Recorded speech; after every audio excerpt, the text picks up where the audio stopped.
Natombeli bino boyei malamu na kati ya émission oyo debout congolais. Matondo mingi na bino nyonso oyo bozali kopesa biso confiance pe fidélité. Po ete tomemela bino basango ya ekolo Congo. Liboso na bino lokola na momesano mwana mboka Samba Olonga de père et de mère ndenge bobengaka ye. Aza wana mpona kopesaka bino basango ba opinion oyo toseforjaka biso na bino na actualité ya République démocratique du Congo pe ya nzinga nzinga. Soki oza déjà en direct mpona kolanda ngai oyo azali ko présenter émission na bino depuis Kinshasa, manifester que ozali liker vidéo oyo, partager yango na voisin, surtout ko bosana te ko tikela biso commentaire pe ko s'abonner yebisa biso depuis wapi yo zolanda biso na République démocratique du Congo, depuis wapi yo zali kolanda biso à travers les mondes. Nazalaka toujours na obligation morale ya koyebisa ba commun des mortels que justice ya Nzambe erataka moto te, justice ya Nzambe moto moko te a échappaka na contrôle nango. Soki yo oko échapper na contrôle na biso, Nzambe ba échappaka yete. Mabe oza kosala na nkuku yeba yango ke litomba to pe lifuti okomona ngo na mpwasa. Mabe pe oza kosala na nko lakisi ke oleki biso na makasi yeba yango ke tôt ou tard oko récolter ba fruit ya ba acte yo zali koposer. Na lombango na koti na basango sango liboso ezali ete makambo eza koleka na États-Unis pour na RDC na Rwanda. L'information ezali que les États-Unis d'Amérique exigent les retraits des troupes rwandaises avant la signature de l'accord de paix. États-Unis oyo asimbi dossier ya RDC na Rwanda ayebisi Paul Kagame que esengeli a retiré ba militaire na ye avant date butoir ya signature ya accord de paix RDC Rwanda. Ezali sango liboso tokolobela na kati ya basango na biso mokolo lelo pona émission oyo. Oza déjà en direct, like vidéo oyo, partager yango na voisin, kobosa na te kotika commentaire pesa pe ba impression na yo. Sango mibale eza makambo eleki na Bukavu. Qu'est-ce qui s'est passé à Bukavu? J'en parle aussi dans cette émission. Ba terroristes et armée rwandaise M23 ba lingaki basala mwa meeting na bango. Kasi population oyo ya lembi bango azalaki pe na tendance à kolinga ko se révolter to pe ko manifester pour ba tuerie, torture morale pe physique eleki ba taxe bazali ko imposer na tango nyonso population tango aluki a résister à se manifester à main nue. Ba terroristes ba ouvrir feu pour na ko tirer sur population civile. Nous en parlons dans cette émission. Et avant de terminer na kokota moi parenthèse muke pour na kolobela likambo ya ba réfugiés oyo HCR azali kolongola na est ya Congo pona komema vers le Rwanda baza kokotela par la grande barrière oyo ezali frontière oyo eza kokabola Goma na Rwanda to pe République démocratique du Congo na Rwanda via Goma. Est-ce que processus wana ezali bien contrôlé par les autorités de la République démocratique du Congo? To moni Rwanda za ko s'empresser mingi na situation oyo ezali confuse pona ko retirer wa zobenga ba réfugiés. Qu'est-ce qui peut vraiment montrer que le processus soit clair? Ezali parenthèse na ko sukisa nango émission ya lelo.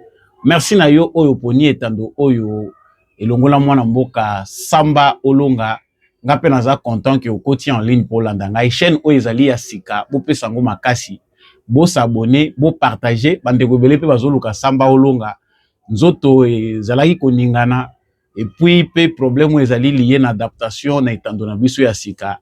Eza kosala penda que faut bo pesa biso mwa makasi bo appuyer penda mingi pour que communicateur na bino a continuer ko ya ko pesa bino basango.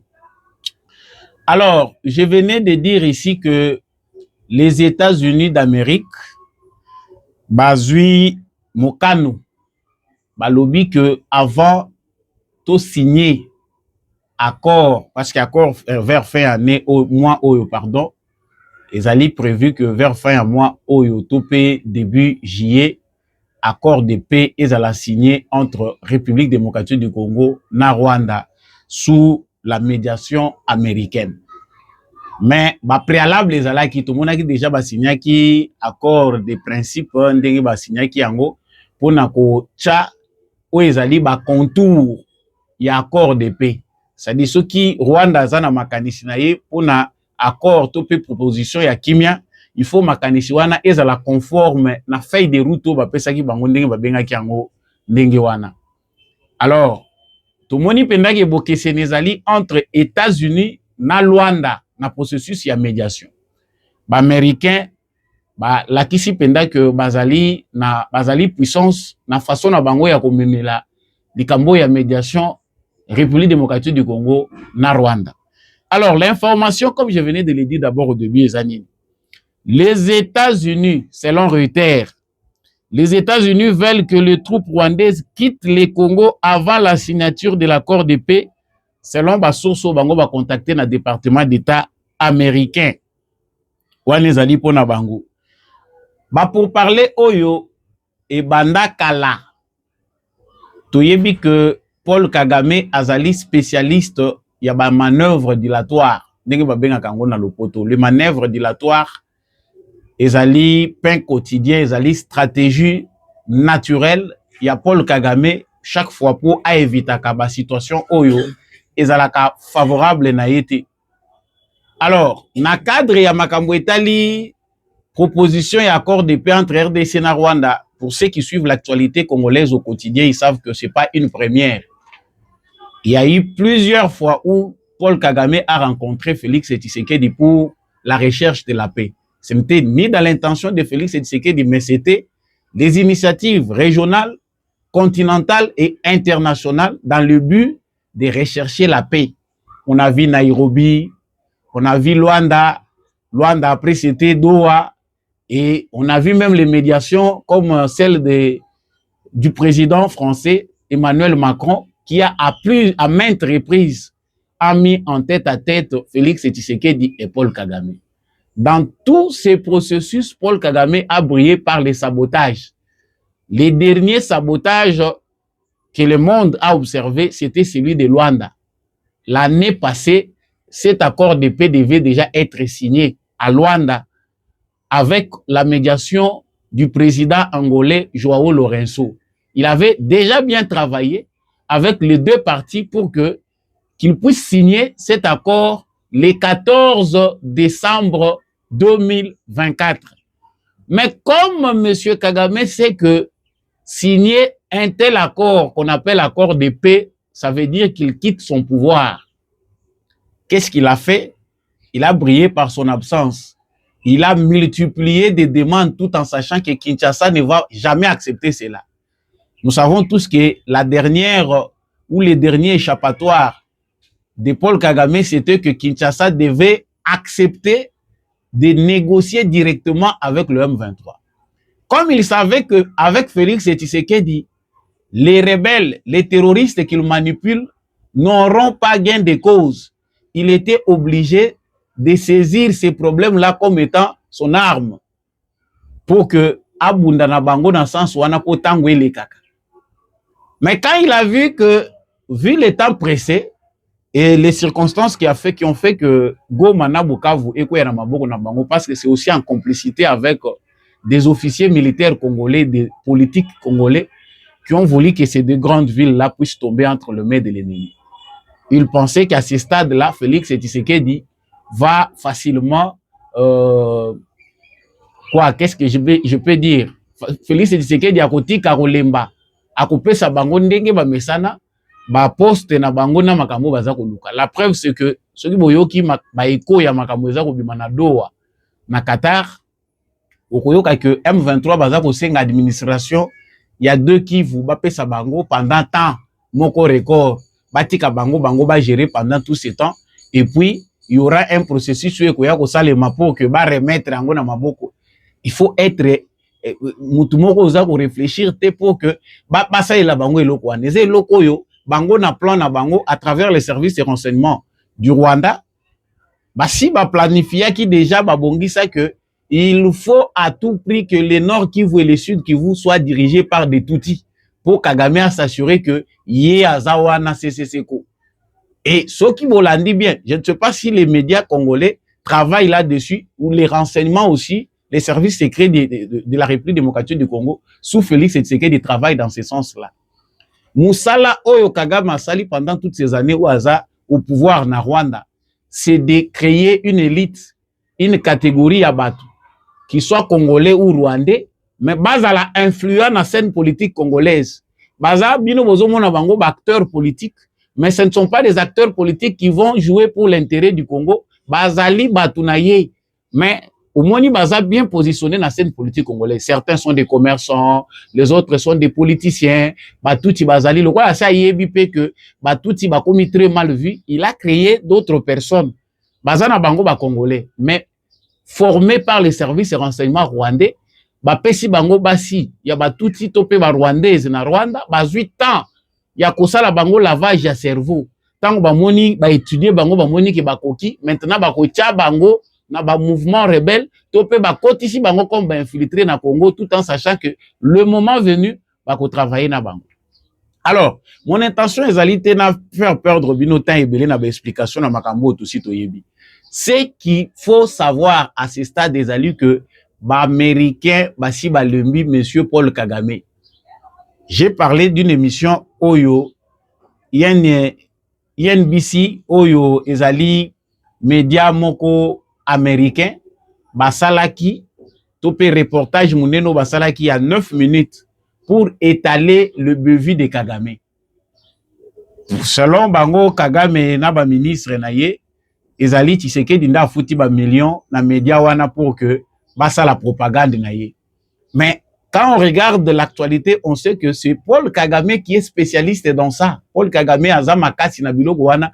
Donc corruption na eza mondial koboma batu sur le plan mondial ba opposants politiques, tous les médias occidentaux ba travailler na ye.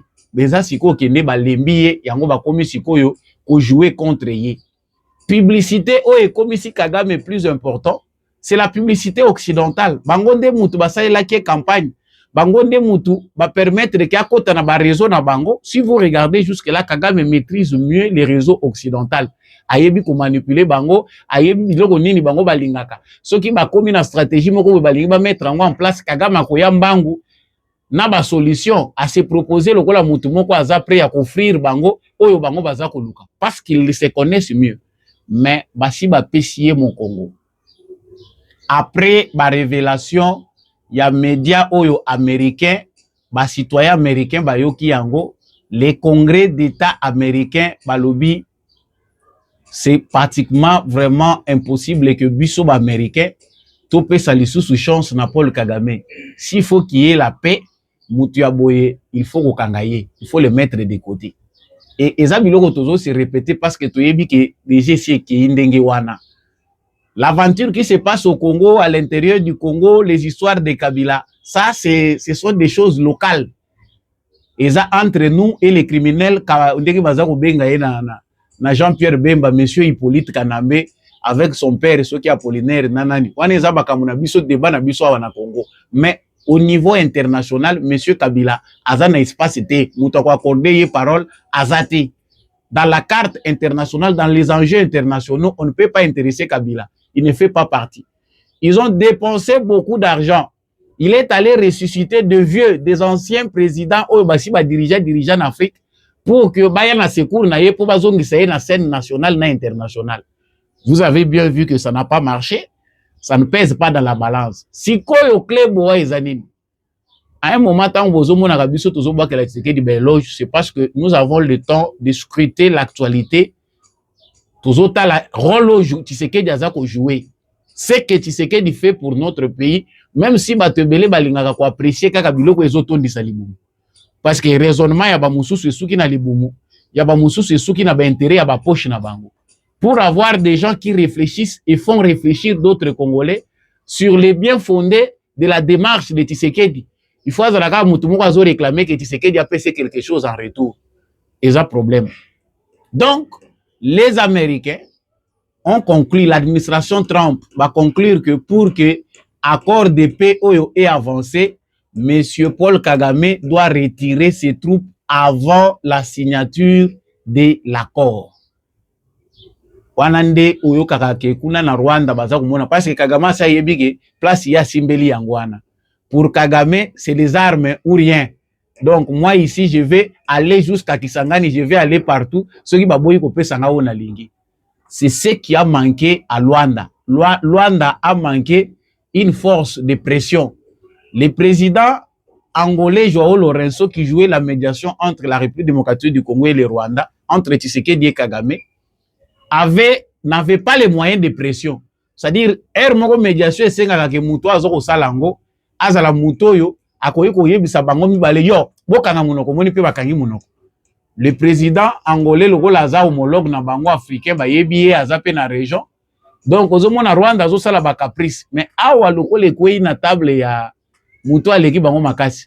Ça veut dire que Kagame a sanctionné le pays, a sanctionné Belgique, aza ko répondre na ba pays mususu insolemment par rapport à ndenge bazo reprocher ki amemi ba militaire ni na Congo.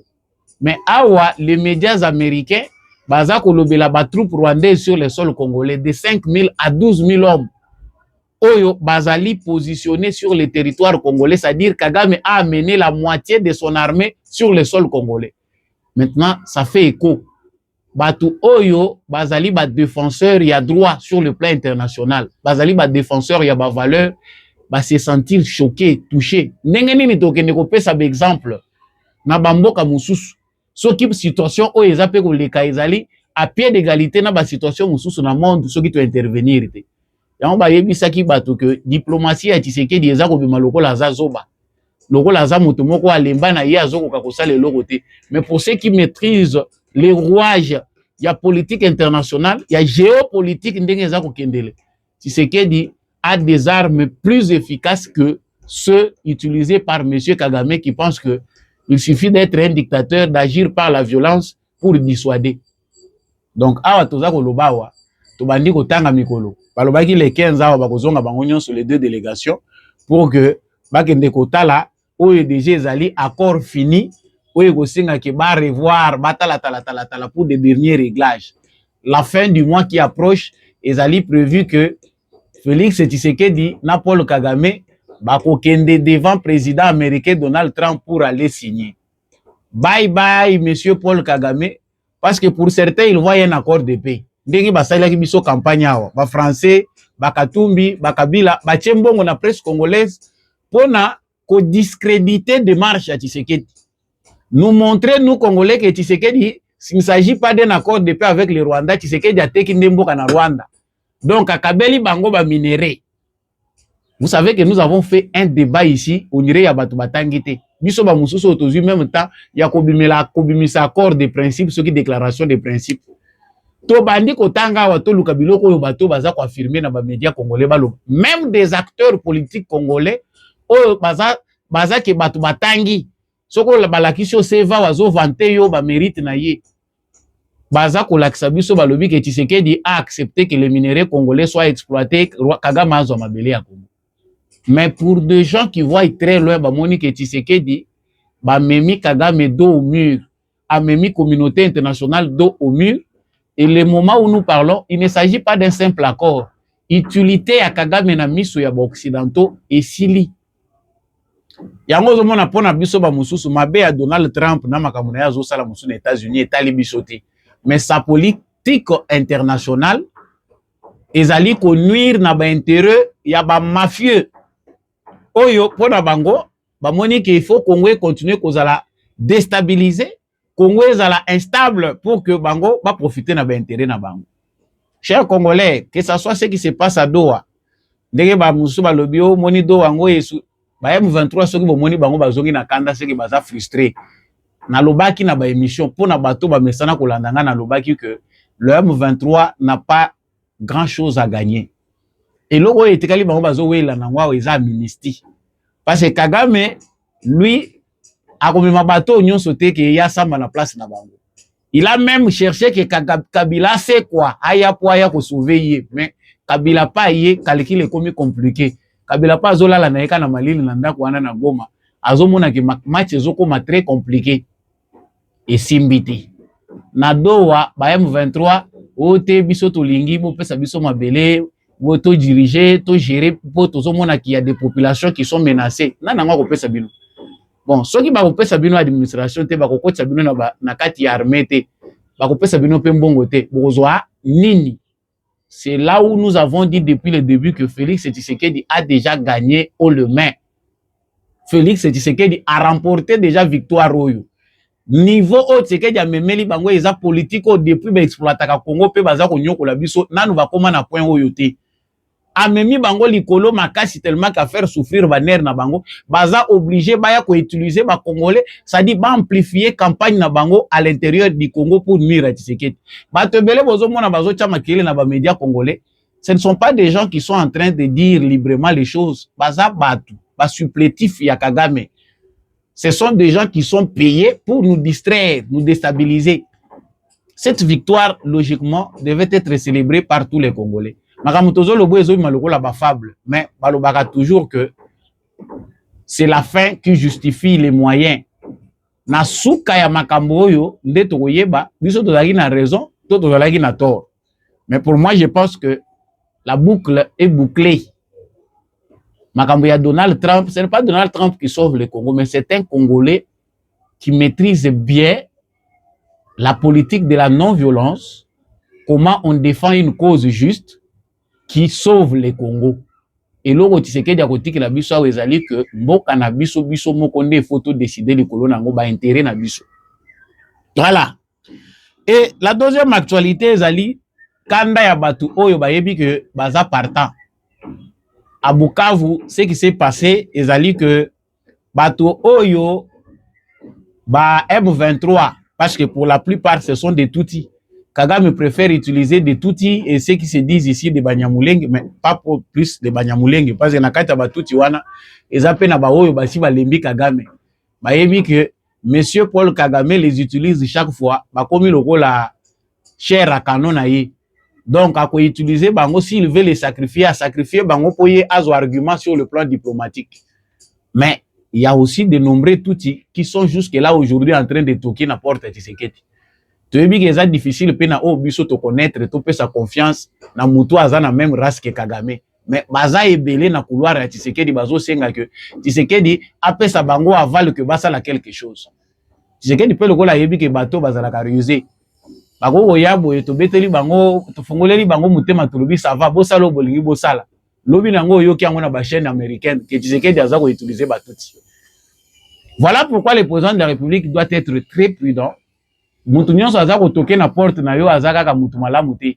Il faut savoir à un moment batu mususu telimisi bango pembeni. Tout le monde ne doit pas rencontrer forcément le président de la République. Et ça nous devons le connaître. Donc na Bukavu na kanda na bango bamoni que frustration eleki makasi. Oyo bango bazelaki sur le plan international que ba résoudre ba désirata na bango bakanisi que est-ce que même au niveau international vous attendez vraiment que mbongo ekoya. Vous pensez vraiment qu'à ce stade ici, Mbongo Ekoute pas Tshisekedi ekabolela bino bafuta bino. Ça c'est Kabila qui le faisait, il nous a trompé ici. Tant que Jean-Pierre Bemba Zolo bake Mbongo tobandai ko bimisa ba 60 millions, tozo pesa kuna batu musu baza ko démentir. D'ailleurs, je reviendrai avec une émission pour parler de cette affaire là qui fait encore écho. Affaire où ezako lo balobi ke Mbongo bandai ko kende Rwanda tozo futa pona affaire de guerre ya makambo afdel. Bazo ndimate. Mais on comprend. Sikoyo kanda na bango esali que lelo ils ont commencé à massacrer la population. Population azana kanda bazo revendiquer ba droit na bango.